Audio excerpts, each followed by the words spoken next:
The crystalline chamber of the Galactic Senate fell silent as Ambassador Elena Rodriguez stepped onto the speaking platform. Above her, 12,000 representatives from across the galaxy watched with expressions ranging from curiosity to outright hostility. The massive holographic displays showed her image to every corner of the vast amphitheater, a single human, barely 5.5 feet tall, standing before the most powerful governing body in known space. High Chancellor Vexithara, her 6 arms folded in a gesture of supreme authority, spoke with a voice that resonated through bone and metal alike. Human, your species stands accused of 17 violations of Galactic Peace Accord 7 Alpha, unauthorized military expansion, colonization of restricted sectors, and most grievously, she paused, her serpentine neck extending forward for emphasis, the complete disregard for Quarantine Protocol Omega-9. A ripple of agreement echoed through the chamber. The Zelkari delegation clicked their mandibles in synchronized disapproval. The gaseous Nebulon representatives pulsed angry shades of crimson. Even the normally neutral Korthak shifted uncomfortably in their gravity wells, their rocky forms, grinding against each other in what passed for nervous movement among their species. The penalty, Vexithara continued, is species-wide exile to the Void Sector. Your homeworld will be quarantined permanently, and any human vessel found beyond your solar system will be destroyed without warning. Elena waited for the translator, implant, to finish processing the complete statement before responding. When she did, her voice carried clearly through the chamber's acoustics, calm and unhurried. Your Honor, before we discuss punishment, I'd like to ask a question. She paused, looking around the vast assembly. How many of you have actually read the human files? Confused murmurs rippled through the gathered representatives. Vexithara's head tilted at an angle that would have been impossible for a human neck. Explain your meaning. Well, Elena said, clasping her hands behind her back in a relaxed posture that somehow managed to convey both respect and complete lack of intimidation. It's just that if you had read our files, you'd know that threatening humanity with exile for exploring space is like threatening a fish with drowning or punishing a bird by forcing it to fly. The silence that followed was different from before, less hostile, more puzzled.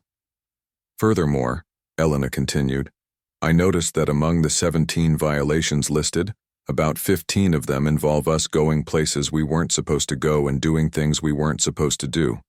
Which raises an interesting question. She looked directly at Chancellor Vexithara. Have any of you actually met a human child? This is irrelevant, Vexithara began. Oh, but it's completely relevant, Elena interrupted with a smile that somehow managed to be both apologetic and absolutely unapologetic. You see, if you tell a human child not to touch something, what's the very first thing they do? A few of the younger delegates began to understand where this was heading. The Altarian representative, whose species had recently made contact with humanity through trade relations, actually made a sound that their translators interpreted as laughter.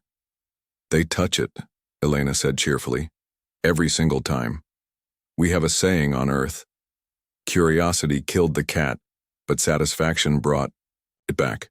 Do you know what we mean by that? Vexthara's 6 arms had unconsciously unfolded, and she was leaning forward now, genuinely interested despite herself. It means, Elena explained, that humans will literally risk death to find out what's behind the Do Not Enter sign.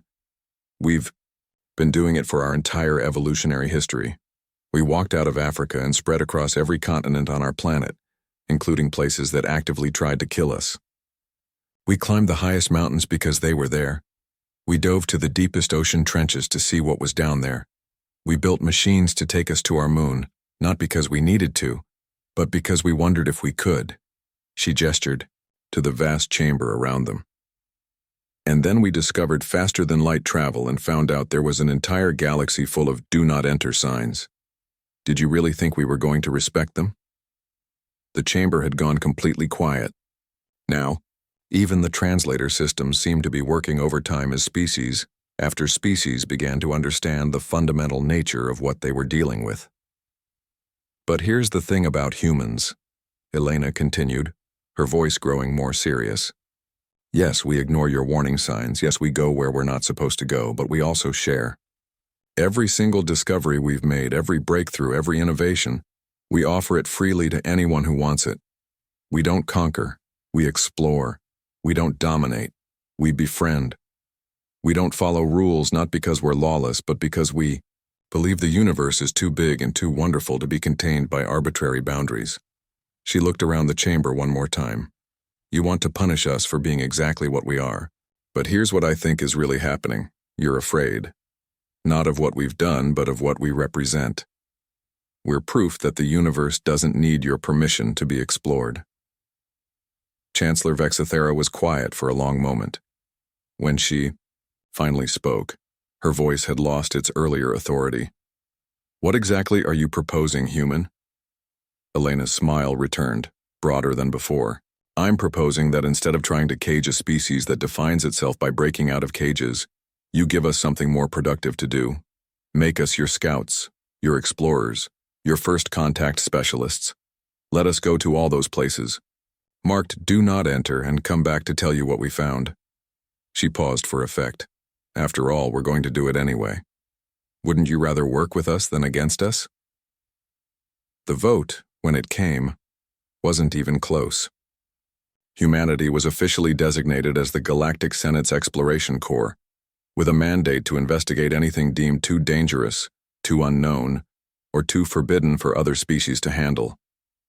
As Elena left the chamber, she could hear the Altarian representative explaining to his neighbors, "She's right, you know. I once watched a human child stick a metal fork into an electrical outlet just to see what would happen. They're absolutely impossible to contain." Elena smiled to herself. Sometimes the best way to win an argument wasn't to deny who you were, but to explain exactly why that made you indispensable.